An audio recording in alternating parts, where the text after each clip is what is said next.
My name is Jonathan Hale. I'm in my late 30s now, and for a long time I lived a life that looked solid from the outside. Respectable, predictable.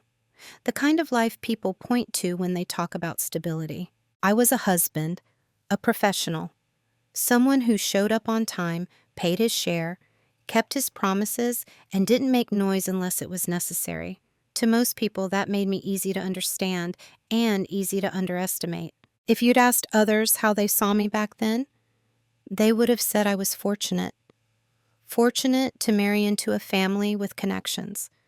Fortunate to have access, comfort, and a future that seemed secure. Some might have said I was reserved, maybe even passive. Not weak, just quiet. What they didn't see was that quiet doesn't mean unaware. It doesn't mean compliant, and it certainly doesn't mean blind. I've always been observant. I listen carefully. I notice what people say when they think they're being generous, and what they assume when they think you won't object. I remember tone more than words, patterns more than promises. That tendency served me well in work. But inside my marriage, it slowly turned into something else. My calm became convenient. My reliability became an expectation. And over time, my role stopped being negotiated and started being assumed. This story isn't about rage or dramatic confrontation. There's no sudden betrayal scene, no explosive argument that ends everything in one night. What happened instead was far more subtle and far more unsettling. It's the story of a marriage that looked like love on the surface, but underneath operated like a transaction. A long-term arrangement where money, status, and family advantage mattered more than mutual choice, where affection existed, but only as long as it supported the structure. I didn't realize it all at once. No one ever does. It starts with moments so small they're easy to dismiss, comments that don't sit right, decisions made without your input, gratitude that feels conditional. Over time, those moments stack up, quietly forming a shape you can no longer ignore. Eventually, I understood something that changed how I saw everything. I wasn't the partner they protected. I was the asset they managed. This story follows that realization, from the years when I didn't yet have the language for what felt wrong, to the moment clarity arrived without drama, without anger, and without any need to raise my voice. I'm not telling this to paint myself as flawless or anyone else as cruel. I stayed longer than I should have. I rationalized things that deserve scrutiny. I mistook endurance for maturity and silence for peace. I'm telling it because there's a particular kind of betrayal that doesn't come from hatred, but from calculation. And it leaves marks that only become visible when you step far enough away to see the whole picture. So before we go any further, let me ask you one gentle question, one you don't have to answer out loud. Have you ever realized too late that someone didn't love you? They loved what you made possible? For a long time, I believed I knew exactly who I was in that family. I was the steady one, not the most charismatic, not the loudest voice in the room, but the one people relied on when things needed to be handled without drama. I paid attention to details others overlooked. I remembered deadlines, names, and preferences. I followed through. In the early days of my marriage, that reliability was framed as a virtue.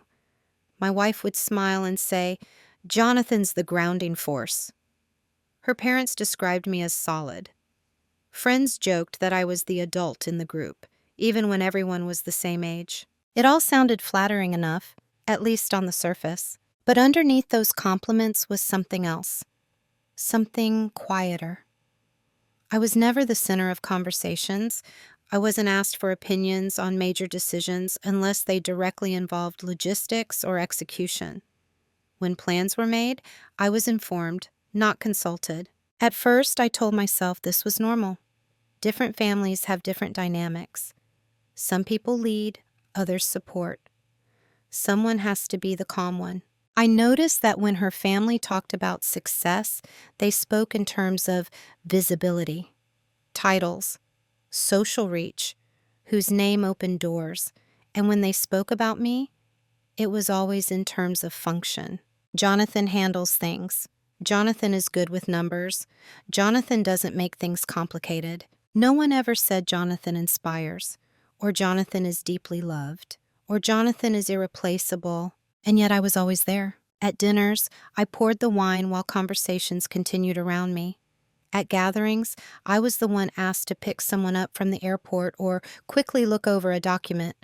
When a minor crisis appeared, all eyes shifted toward me, not with concern, but with expectation. I didn't resent it at the time. I mistook being needed for being valued. There's a particular kind of invisibility that doesn't feel like rejection. It feels useful. And because you're included, because you're trusted with responsibility, you don't realize how little emotional space you actually occupy. My wife rarely spoke about me when I wasn't present. I noticed that later. When she talked about her parents, her siblings, and even her friends, she described them with stories, traits, and quirks. With me, it was always summaries. He's stable. He's good at managing things. He supports what I do. Support. That word followed me everywhere. I supported her career decisions. I supported family obligations. I supported relocations that benefited her network more than mine. Each time it was framed as what makes sense for us. But us always seemed to lean in one direction. When her parents introduced me to others, they rarely mentioned my background or ambitions. Instead, they highlighted how I fit. He's perfect for her, very dependable. He keeps everything running smoothly. It wasn't cruel. That's important to say. There was no open hostility, no obvious disrespect. That's why it took so long to see. I wasn't being pushed down. I was being placed. There's a difference. I began to realize that no one was curious about my inner life. My doubts, my long-term goals, even my exhaustion. Those things didn't disrupt the system, so they didn't require attention. When I spoke less, no one asked why. When I deferred, it was taken as an agreement. When I compromised, it was absorbed into the expectation that I always would. And I allowed it because it felt easier than questioning the entire structure. I told myself this was what adulthood looked like, that love matured into efficiency. Those roles were natural, not assigned. But deep down, something unsettled me. I felt known for my output, not my presence. Respected for my stability, not chosen for my individuality. And once that awareness surfaced, even faintly, it became impossible to unfeel. I didn't yet know what it meant.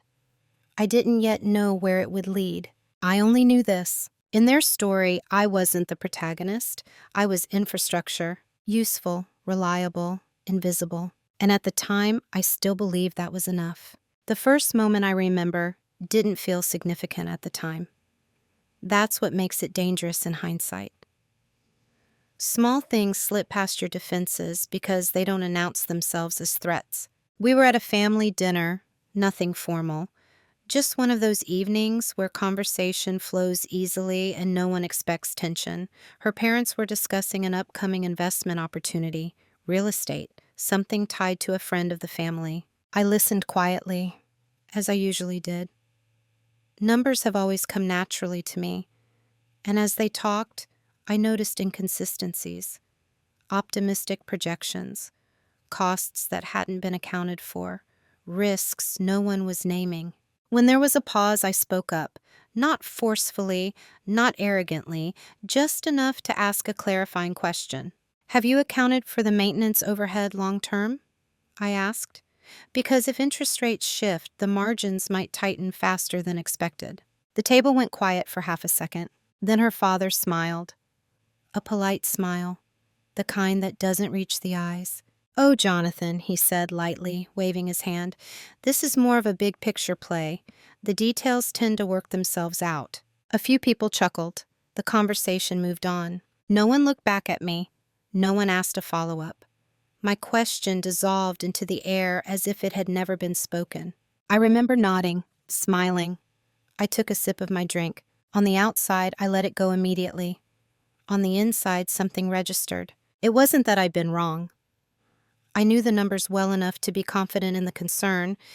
It wasn't even that they disagreed. That happens. It was the tone.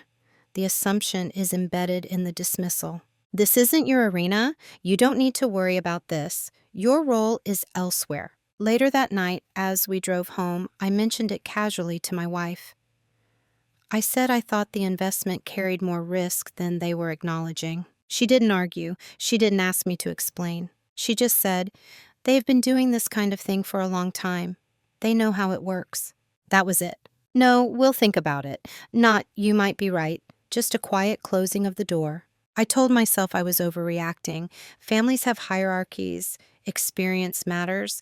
Not every thought needs to be entertained. But over the next few weeks, similar moments appeared. A decision about a holiday trip where my schedule wasn't considered. A financial conversation where I was asked to handle the paperwork after the plan was already set. A comment from her mother said kindly about how I was so good at supporting from behind the scenes. Each moment was small, harmless even. And because no one else reacted, I questioned my own perception. That's how these cuts work. They don't bleed right away, they bruise. They leave tenderness you only notice when you press on it later. I remember thinking, if this really mattered, I'd feel angrier. But I didn't feel anger. I felt reduced. Not insulted, not attacked, just slightly repositioned. Everyone else moved on as if nothing had happened. And because I didn't want to disrupt the peace over something minor, I did too. I told myself, choose your battles. Don't be sensitive. This isn't about you. But the thing about the first small cut is this. You remember it, not because it hurts the most, but because it's the moment you realize you can be hurt without anyone noticing. And once that door opens, even a little, it never fully closes again. After the first few moments, I started doing what most reasonable people do when something feels off but not catastrophic. I rationalized. I told myself that no family operates perfectly. That I was reading too much into tone, into phrasing, into small omissions that didn't deserve the weight I was giving them. I reminded myself that my wife loved me, that we had built a life together, that harmony mattered more than being right.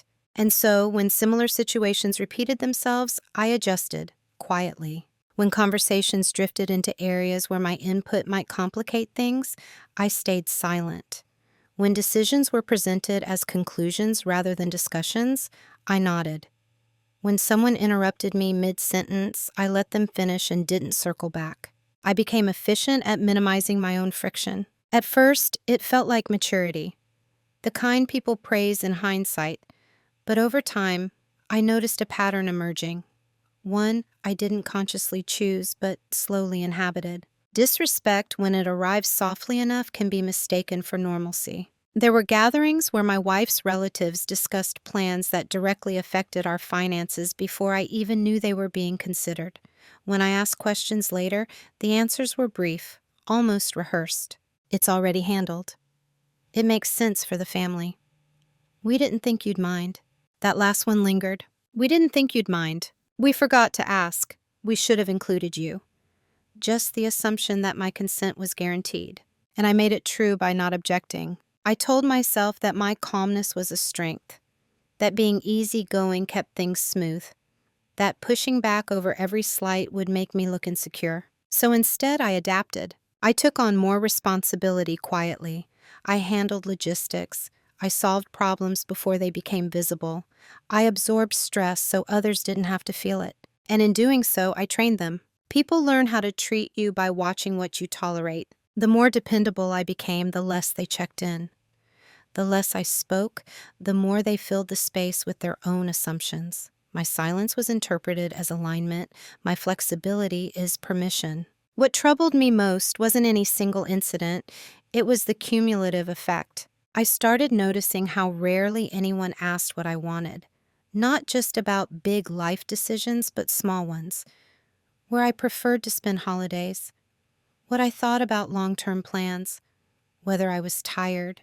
I became the background constant, the person you rely on without thinking to thank. And because I didn't protest, no one felt the need to justify it. My wife, too, began to treat my agreement as automatic. Not maliciously, not consciously, just as something she could count on. When she talked about future plans, she said, "we." But the details were already formed.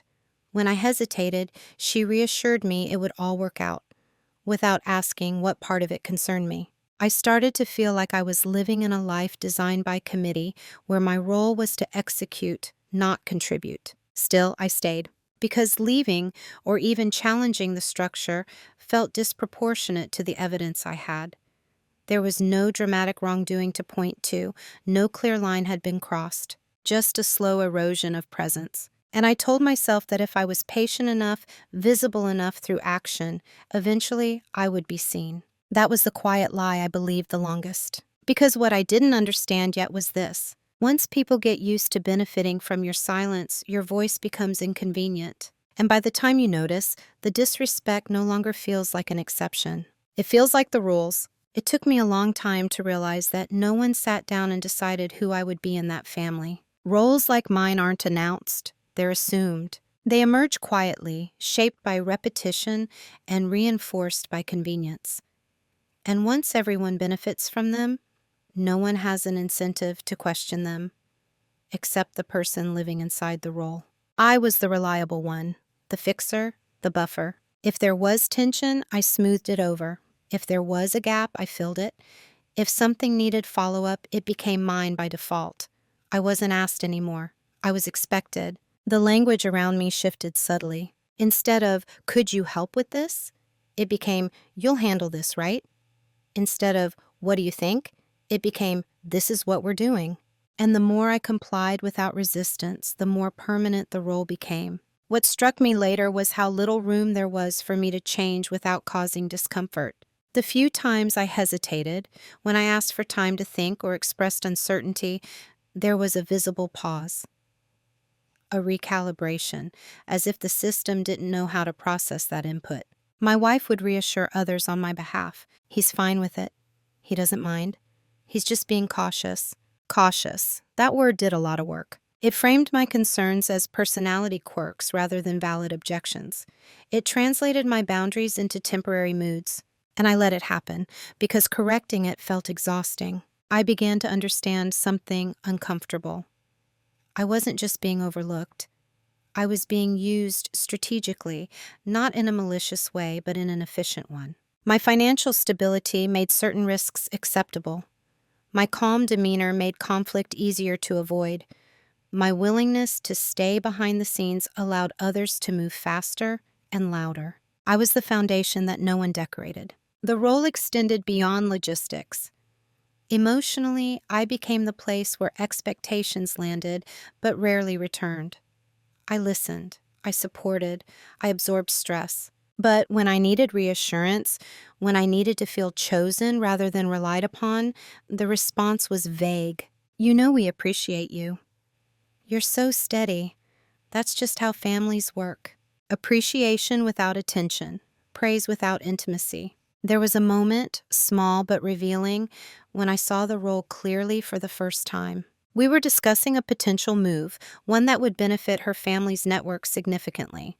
I asked how it would affect my career trajectory. The room went quiet again. Not awkward, just dismissive. Her mother said gently, "Jonathan, you're adaptable. That's one of your strengths." Adaptable. Not ambitious, not valued. Adaptable. It was said as a compliment, but it landed like a label. That was the moment I understood. My flexibility had become an asset to others, not to me. I wasn't expected to grow in a way that disrupted the system. I was expected to bend, and bending over time becomes your shape. Still, I didn't confront anyone. Not yet. Because part of me still believed that if I performed the role perfectly, if I was indispensable enough, eventually I would be treated as irreplaceable. That belief kept me compliant longer than I cared to admit. But something had shifted. I no longer saw my position as neutral. I saw it as assigned. And once you recognize the role others have written for you, you face a quiet, unavoidable question. Do you continue playing it?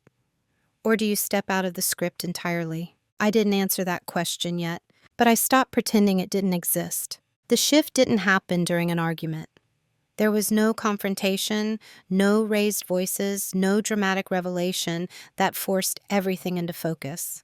It happened on an ordinary afternoon. I was alone in our apartment, sitting at the small desk by the window. The city outside moved the way it always did. People rushing, traffic humming, life continuing without noticing me at all. I had just finished reviewing a set of financial documents related to one of her family's ventures, something I'd been asked to take a quick look at. That phrase again. As I worked through the numbers, I realized how deeply embedded I had become in arrangements that weren't truly mine. I was providing oversight, risk mitigation, credibility without authority, responsibility without voice. And suddenly, a question surfaced, calm and precise. If this goes wrong, who carries the weight? The answer came immediately. I would. Not because it was fair, but because I was positioned to absorb impact quietly. I had savings, I had stability, I had a temperament that didn't panic. I sat back in my chair and looked around the room. Our shared space, our shared life. And for the first time, I saw it not as a partnership, but as an infrastructure I was maintaining. I thought about the years leading up to that moment, the compromises I'd made, the plans I'd adjusted, the ambitions I'd postponed, not because anyone had forced me, but because the system rewarded my compliance. And then another realization followed, even quieter. No one was going to stop me from doing this to myself. That was the moment things changed. Not externally, internally. I didn't feel anger. I didn't feel betrayed. I felt clarity. I understood that waiting to be seen was a losing strategy. Those roles assigned without consent don't dissolve on their own. And that silence, if left unexamined, becomes a form of self-erasure. I closed the documents, put them neatly into a folder, and instead of emailing my notes, I opened my notebook, the slim black one I always carried. For the first time, I didn't write solutions for others. I wrote questions for myself. What do I want if no one else is in the room? What am I protecting by staying silent? Who benefits most from my remaining predictable? I didn't answer them all that day. I didn't need to. What mattered was that I had stopped assuming the system was neutral. I saw it for what it was, efficient, comfortable for others, and quietly extractive for me. That afternoon, when my wife came home, nothing looked different.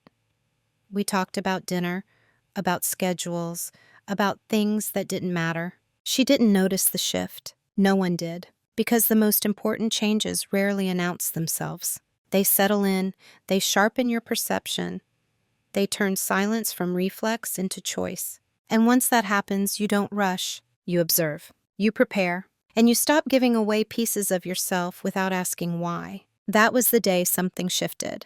Not in my marriage, in me. After that afternoon, nothing changed on the surface, and that was intentional. I didn't confront anyone. I didn't withdraw dramatically. I didn't announce new boundaries or demand recognition.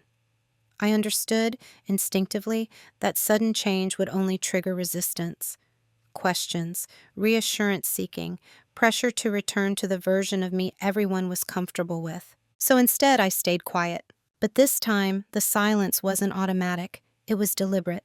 I listened more carefully than ever. Not just to what was said, but to what was assumed. I noticed how decisions were framed, who was consulted, and who was informed after the fact. I paid attention to the moments when my presence was convenient and when my perspective was irrelevant. And I stopped filling gaps that weren't mine to fill. When something went unresolved, I let it linger. When a plan lacked clarity, I didn't rush to stabilize it. When someone hinted that I would take care of it, I asked neutral questions instead of stepping in. Do you want my input or just execution? Who's ultimately responsible for this? The questions were calm, professional, unemotional. They unsettled people more than any confrontation would have. Not because they were aggressive, but because they disrupted expectations. My wife noticed first, though she couldn't name it. She asked if I was stressed, if work was overwhelming, if something was wrong. I told her the truth without explanation. I'm just being more intentional with my time. She nodded, accepted it. Others interpreted my restraint as fatigue or distraction or quiet acquiescence. They assumed, as they always had, that my silence meant I was still aligned. That misunderstanding worked in my favor, because while they continued operating under old assumptions, I was gathering information. I reviewed documents more closely. I tracked how decisions were made. I noted where financial risk flowed and where authority stopped. I paid attention to how often my resources were leveraged in conversations I wasn't present for. What surprised me most wasn't how much I had been contributing, it was how invisible those contributions had become. People don't guard what they don't acknowledge. And once I saw that, I stopped correcting misconceptions. I let them believe I was passive, that I wasn't paying attention, that I would always adjust. There's a strange power in being underestimated if you choose it rather than suffer it. I wasn't withdrawing out of spite. I wasn't playing a game. I was simply reclaiming authorship over my own attention. And with that came a shift in how I measured myself. I no longer evaluated my worth by how smoothly things ran for others. I measured it by how aligned my actions were with my values. No humiliation, no impulsive decisions, no burning bridges, just clarity. They mistook my quiet for weakness. But it wasn't weakness anymore. It was patience. And patience, when paired with awareness, becomes leverage. What they never noticed was how much attention I paid when no one was watching. They assumed my quiet meant disengagement, that my reduced involvement meant I was drifting, losing interest, becoming smaller. In reality, I was doing the opposite. I was focusing, narrowing my field of vision to what actually mattered. I started documenting things, not obsessively, not emotionally, just accurately. Dates, decisions. Who proposed what? Who approved it? Who benefited? And, importantly, whose name was attached when responsibility was implied. The notebook I'd always carried, once filled with reminders and problem-solving sketches, became something else. A record. A map of how influence flowed through the family, how money moved, and how authority was distributed without ever being explicitly stated. I noticed patterns I'd missed before, how my wife's parents spoke about family assets, and how easily my income was included in those conversations without anyone asking. How risks were framed as collective when things went well, but individual when caution was needed.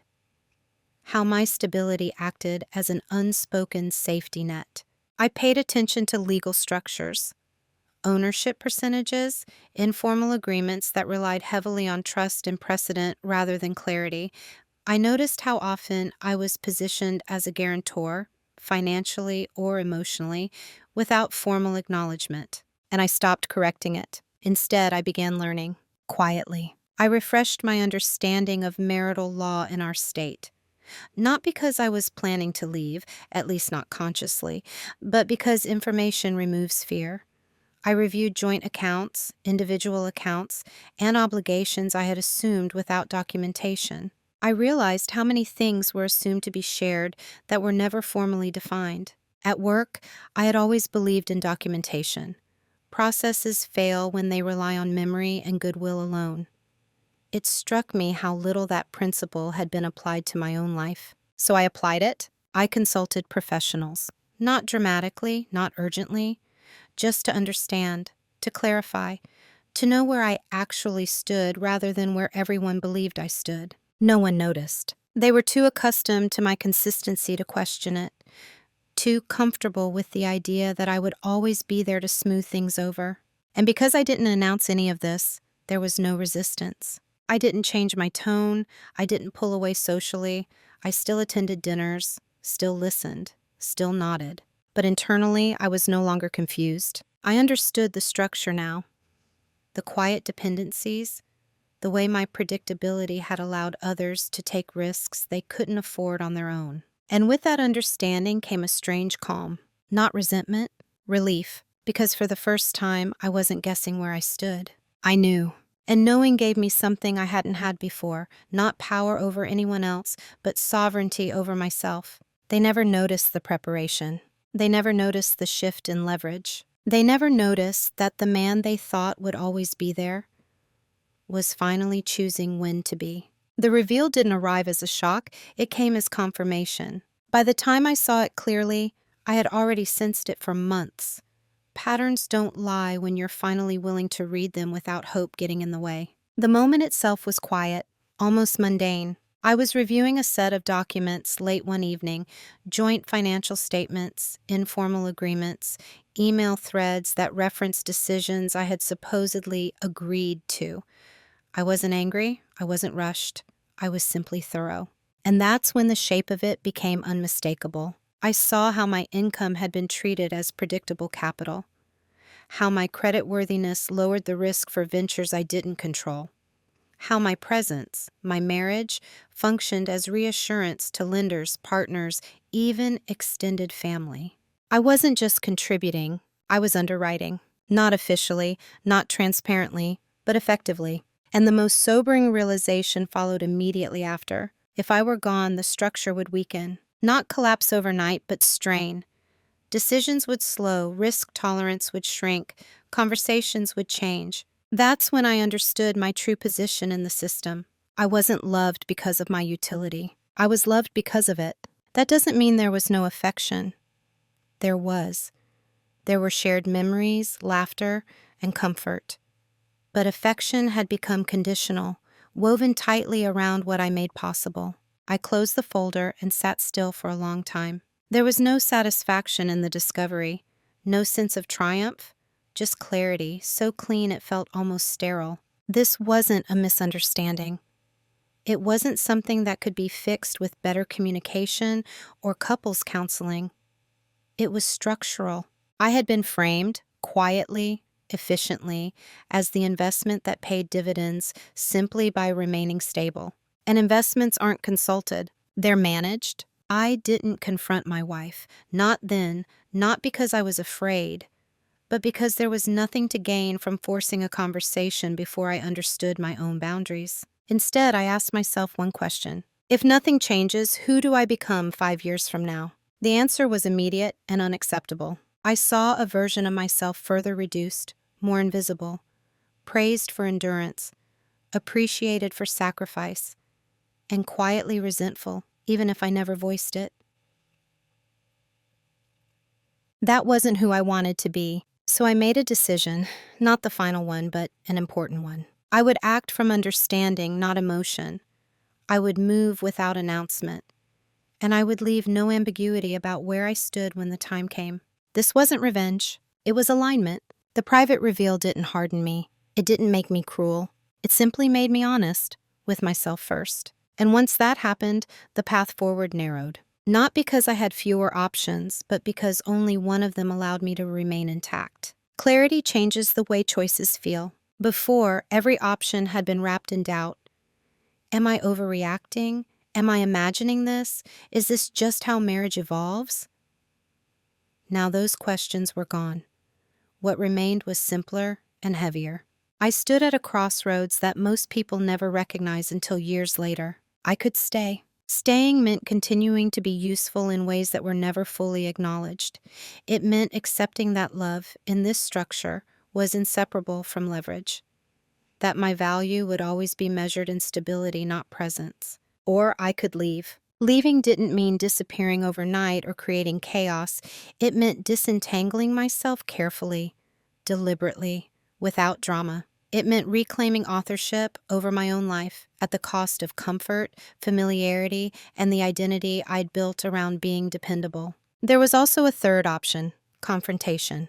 I could lay everything out, demand recognition, force renegotiation of roles. Try to rebuild the relationship on new terms. But when I imagined that path honestly, I saw how it would unfold. Surprise, defensiveness, reassurances that changed nothing structurally. Systems don't reform simply because one component becomes self-aware. They protect themselves. That's when I understood something important. The decision wasn't about them. It was about who I was willing to become. I sat with that realization longer than I expected. I didn't rush it. I tested it against my values. No humiliation, no impulsive exits, no actions driven by resentment. If I chose to leave, it would be with precision, with fairness, with a clean conscience. And if I stayed, it would only be if the structure itself changed, not just the language around it. As I weighed those options, one stood apart, not because it was easier, but because it was honest. I chose the irreversible one, not in a single dramatic moment, but in a quiet internal commitment. I would begin separating my life from a system that only valued me as long as I remained predictable. I didn't announce it. I didn't even fully articulate it to myself at first. I simply stopped planning a future that required my silence. Once that decision was made, everything else became procedural. And procedures, unlike emotions, don't argue back. Once the decision settled inside me, my life didn't become louder. It became quieter in a different way. Not because things slowed down, but because I stopped reacting on instinct. For years, I had been the person who filled gaps before anyone noticed they existed. I anticipated problems, I absorbed tension, I smoothed outcomes so others could move forward without friction. That rhythm had defined my days for so long that it felt natural, almost invisible. The moment I stopped doing that, I expected resistance. It never came. No one asked why I wasn't stepping in. No one questioned the absence of my usual reflexes. The system didn't sound an alarm, it simply assumed I would return to my place soon. That assumption gave me time. I started where the consequences were least visible: structure. On paper, our finances were shared. In practice, they were built on overlapping assumptions, responsibilities I carried without authority, risks I absorbed without acknowledgement, stability I provided without protection. I didn't dismantle anything, I clarified it. I separated what could be separated. I documented what had never been written down. I reviewed obligations I had accepted gradually, without ever consciously consenting to them. Every step was calm, legal, rational. No dramatic withdrawals, no sudden changes. Just alignment. I spoke to professionals quietly, not in preparation for conflict, but for understanding. I asked questions about exposure, liability, and fairness, about what responsibility actually looked like when two people's paths stopped moving in the same direction. Nothing I did raised suspicion, because nothing I did was unreasonable. At home, my behavior shifted just enough to matter. I stopped committing automatically to long-term plans that assumed permanence. I declined obligations that required open-ended sacrifice. I no longer volunteered my flexibility as if it were infinite. I'm not sure yet. Let me think about that. We can revisit it later. Neutral words, calm tone. To them, it looked like a distraction, stress, temporary introspection. No one connected it to intention, because they had never considered that I might have one independent of theirs. I also began reclaiming space. Time that had always been available became selective. Emotional energy I used to distribute freely became measured. I listened without absorbing. I supported without surrendering. I returned to parts of myself I had quietly sidelined. Professional relationships I'd allowed to fade. Ambitions I'd postponed because they didn't serve the collective plan. Interests that had felt inconvenient in a life designed around availability. None of it was dramatic, none of it was framed as rebellion. It was simply ownership. What surprised me most was how little resistance I encountered. People rarely push back when they believe you'll eventually fall back into line. And because I hadn't openly contradicted that belief, there was no urgency to stop me. Meanwhile, the foundation they relied on was slowly rebalancing. Risk redistributed, dependencies clarified, assumptions quietly invalidated. By the time anyone sensed that something fundamental had shifted, the old structure would already be unstable.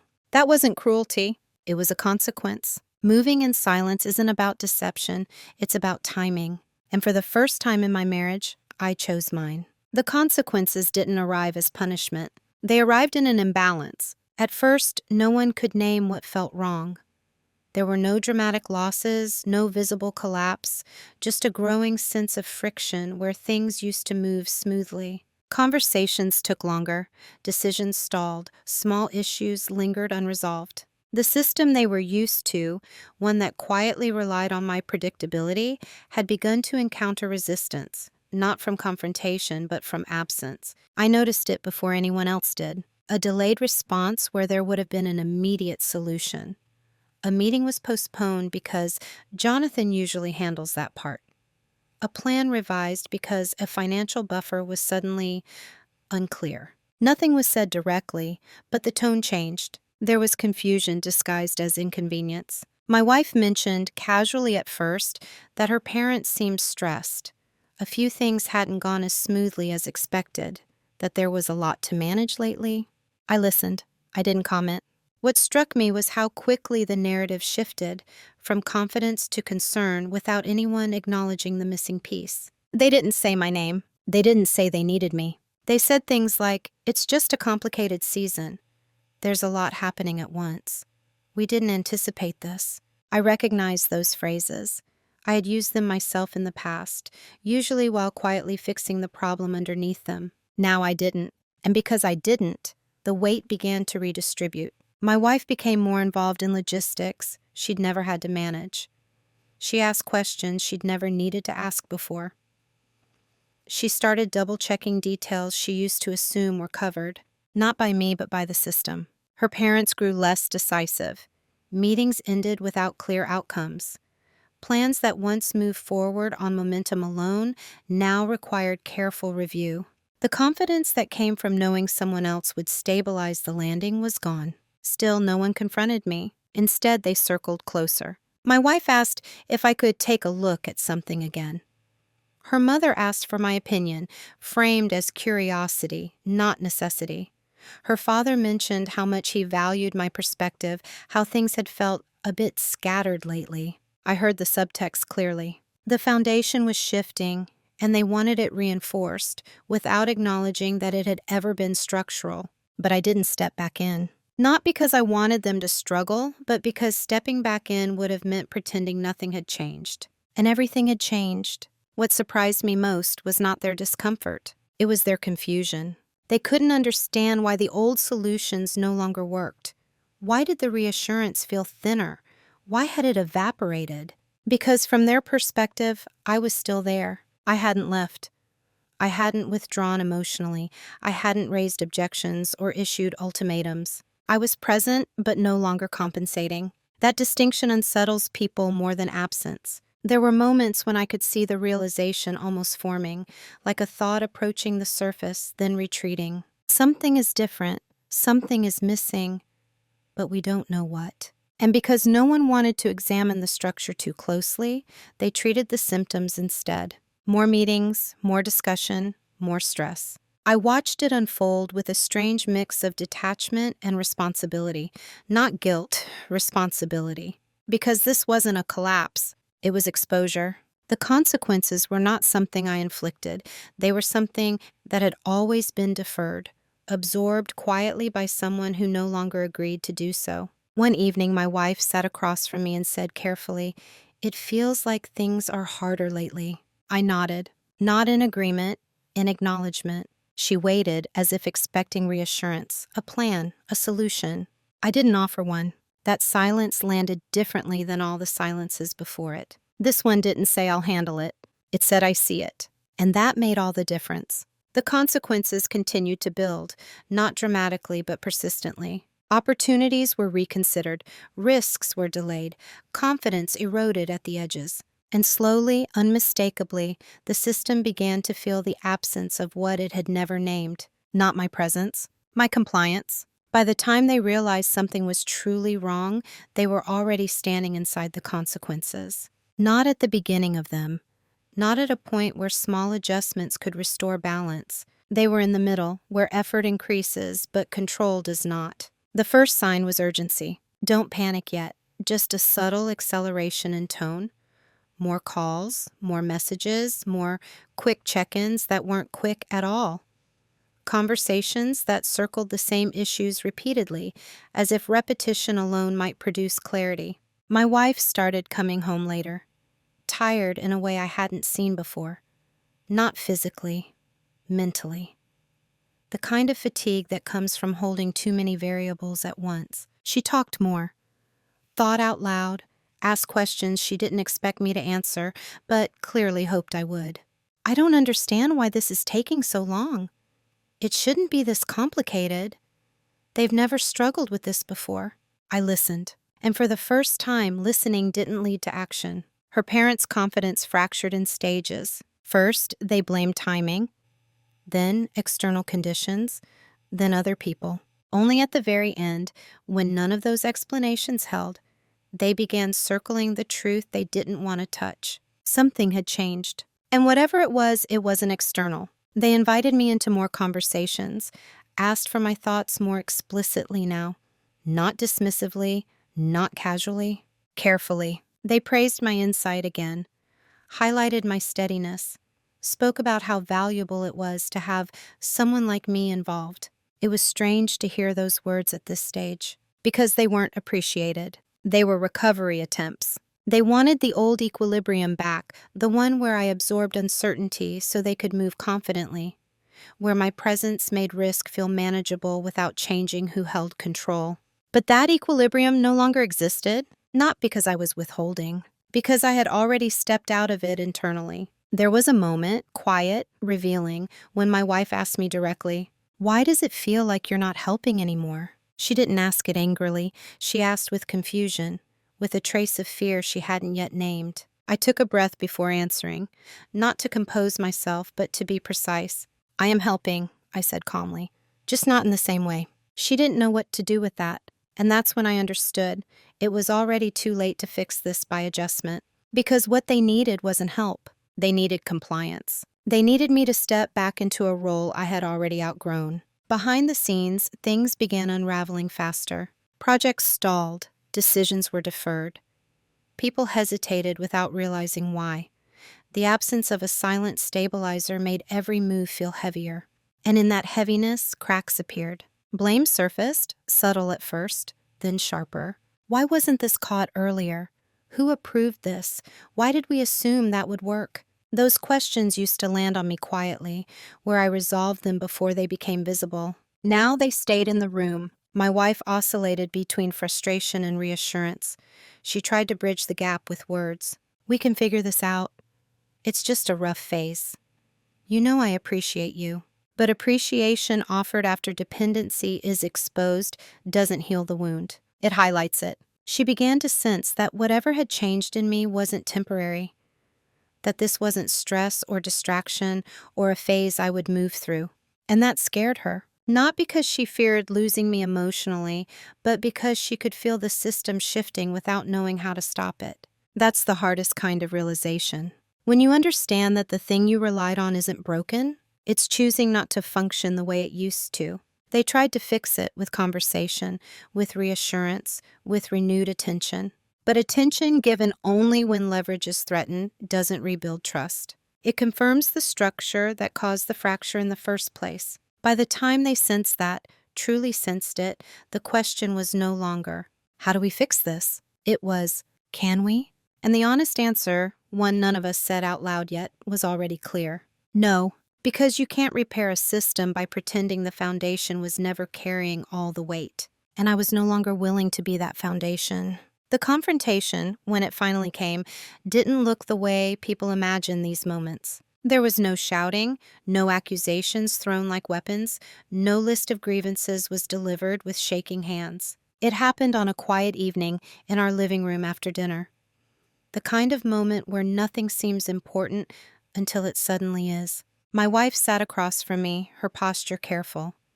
Not defensive, not aggressive, just prepared. As if she'd rehearsed the conversation in her head and still wasn't sure how to begin. She asked me calmly, "Are you still in this?" The question landed softly, but it carried weight. I didn't answer right away. Not because I was avoiding it, but because I wanted to respond with accuracy, not emotion. "Yes," I said, "I'm still here." She exhaled, relief flickering briefly across her face. Then she asked the real question, "Then why does it feel like you've already left?" I nodded slowly, not in agreement, but in recognition. "This is the first time," I said, "that I've been fully present without carrying what isn't mine." She frowned slightly, not angry, confused. I didn't rush to explain.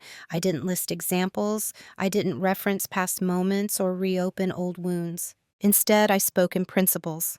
"For a long time," I said, "my role in this marriage wasn't something we discussed. It was something everyone assumed. I supported, I stabilized, I absorbed risk, and I did it quietly." She listened without interrupting. "But at some point," I continued, "support turned into expectation. And expectation turned into identity. I wasn't being asked anymore. I was being counted on without consent." She opened her mouth to respond, then stopped. I could see her searching for a way to disagree without denying reality. I wasn't accusing her. That was important. I made sure my tone reflected that. I don't think anyone meant to exploit me, I said, but intention doesn't change impact. Silence settled between us. Not hostile, not tense, just heavy with recognition. She asked if I was saying I felt used. I shook my head. I'm saying I felt assigned. That word landed differently. Assigned. It didn't accuse her of cruelty. It described a system. She sat back, eyes distant, as if replaying memories with new context. Moments she'd never questioned because they'd worked. When she spoke again, her voice was softer. I didn't know you felt that way. I believed her. That doesn't make you wrong, I said, but it does mean something has to change. She asked what I wanted. I didn't answer immediately. Because this wasn't a negotiation, it was a boundary. I want a partnership where my presence matters more than my function, I said, where support is mutual, not assumed, and where I don't have to disappear for things to run smoothly. She nodded slowly. The movement was automatic, but her eyes reflected uncertainty. She asked quietly, "And if we can't do that?" I held her gaze. "Then we acknowledge that honestly," I said, without pretending it's something else. There were no ultimatums, no demands, just clarity. The conversation ended not with resolution, but with understanding. The kind that doesn't guarantee repair, but makes denial impossible. We went to bed that night without arguing, without reassurance, because sometimes the absence of heat means the truth has finally arrived. I didn't wake up the next morning transformed. There was no sudden lightness, no cinematic sense of freedom. What I felt instead was quieter and far more stable. Alignment. For the first time in years, my inner life matched my outward behavior. I wasn't performing steadiness anymore. I was steady because I wasn't carrying what didn't belong to me. The days that followed the conversation weren't dramatic. They were reflective, deliberate, honest in a way that didn't require constant explanation. My wife and I spoke less, but more precisely. There was no pretending that everything had returned to normal, because normal had been the problem. We were no longer operating on assumptions. Every interaction had weight now, choice behind it. And regardless of where the marriage would ultimately land, something irreversible had already happened. I had reclaimed my identity from the role I'd been living inside. For a long time, I thought being dependable was who I was. My worth lived in how smoothly I could make things run for others. I confused usefulness with love, stability with belonging. Now I understand the difference. Dependability is a trait. Self-erasure is a habit. I stopped confusing the two. Who I am now isn't louder. It isn't harder. It isn't colder. It's clearer. I still value calm. I still choose patience. I still believe in fairness and restraint. But those qualities no longer come at the expense of my presence. I no longer shrink to preserve systems that don't see me fully. I make decisions more slowly now. But they're mine. I speak less, but with intention. I offer support, but only where there is reciprocity. What surprised me most was the absence of bitterness. I had expected anger to arrive once everything was named. It never did, because bitterness usually comes from staying too long in places where you're unseen. Once you stop doing that, there's nothing left to resent. I don't see myself as someone who escaped something terrible. I see myself as someone who stopped negotiating away his own authorship. Whatever comes next, together or apart, I know this much. I won't return to being infrastructure. I won't accept love that depends on my silence. And I won't confuse peace with disappearance ever again. That's who I am now. Not hardened, not heroic, just whole. There's a temptation, when a story like this ends, to look for a clear winner, to decide who was right, who was wrong, who lost more, and who should have known better. I used to think stories needed that kind of resolution too, something clean, something decisive. But real life rarely offers that. What it offers instead is understanding. And understanding doesn't arrive with applause. It arrives quietly, often long after the damage has already been done. If there's one truth I carry with me now, it's this. Love that depends on your silence is not love. It's convenience. That doesn't mean the people in my life were malicious. Most systems of quiet exploitation aren't built on cruelty. They're built on comfort, on habit, on the unspoken agreement that someone else will always carry what's heavy. For a long time, that someone was me. I believed that being needed was the same as being valued, that endurance was maturity, that not asking for much made me easy to love. What I didn't realize was how slowly that belief hollowed me out. No one wakes up one day and decides to disappear inside a relationship.